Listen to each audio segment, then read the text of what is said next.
Okay, in this lab, you will learn how to use MATLAB to find the zeros and poles of a transfer function of a specific system, and how zeros and poles are related to the specific stability of the system. Okay, and stability is one of the most important system specification. If a system is not stable, then if the system runs for a certain amount of time, especially the longer it runs, the more likely it will crash. Okay, and in signal processing, especially control theory, bounded inputs, bounded outputs, or called BIBO, stability is a form of stability for linear signal and system that takes inputs. Okay. A stable system, BIBO stable, then the output will be bounded for every input as long as the input is bounded as well. Okay. If we take a look at the transfer function or in the Laplace plane of the system, a stable system have a closed loop transfer function with poles only in the left half plane. Okay, so its real part will be negative and its imaginary part can be either positive and negative, or it can be zero as well. If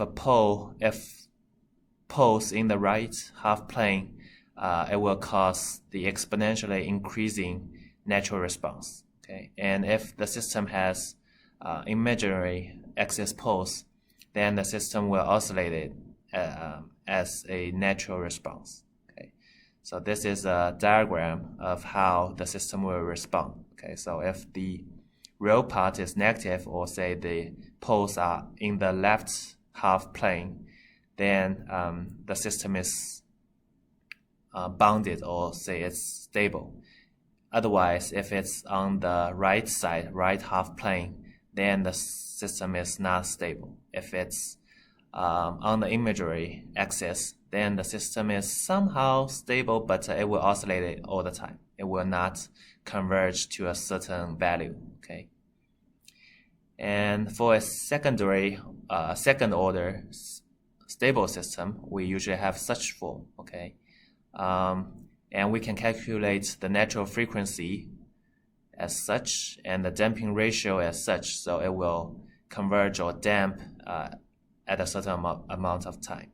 Okay, and there will be overshooting when you have a step input or impulse input, and the rise time to the first peak as such. And overshooting we can calculate it by measuring the Cmax to C final minus C final divided by C final, which is the value of convergence. Okay, and the settling time is like this. Okay, so Laplace plane is more of for the continuous signal, and if we are dealing with discrete signal or discrete digital signal, we usually use the Z transform. Okay, if and evaluates the region of convergence, or called ROC. Okay, if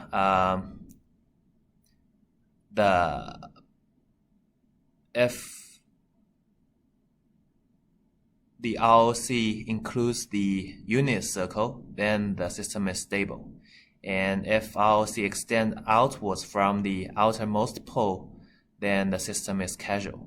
Okay, so we need to decide the ROC for the digital or the discrete signals. Okay. Let's come back to the Laplace plane domain. Okay, so this is an example. If the poles are at the left half side, then the signal will converge. Okay, it will converge to a certain point, although the value is not zero, but it will converge. If the poles are on the axis, imaginary axis, then the output will oscillate. Okay, if there's no examples for if the poles on the right half plane, but you can imagine the signal will be larger and larger, oscillation will be more and more extensive. All right, and here are the ways we use MATLAB to calculate the roots of a polynomial. So if we calculate the roots of a denominator, we are calculating the poles of the system. If we are calculating the roots of a numerator, we are calculating the zeros of the transfer function of the system. Okay, so that's how we do to calculate the zeros and poles, or we can use the factorization method. Okay, so we can factorize or use the deconvolution to deconvolute a polynomial from another polynomial with lower order. Okay, there are multiple ways to do that. We can also use the factorization of the polynomial as well. Okay, so what we need to do in this lab is, first of all, we need to write down or derive the transfer function of each system. And then we need to find the poles and zeros of each functions, okay, including this a more practical electrical circuits. Okay, and then with these poles and zeros and the function and the formulas over here, we can calculate the natural frequency, the damping ratio, and use these values to calculate the rising time, and the settling time, and also we can run the step response of the system using the transfer function and observe the Cmax and the Cfinal and calculate the overshooting percentage. Okay.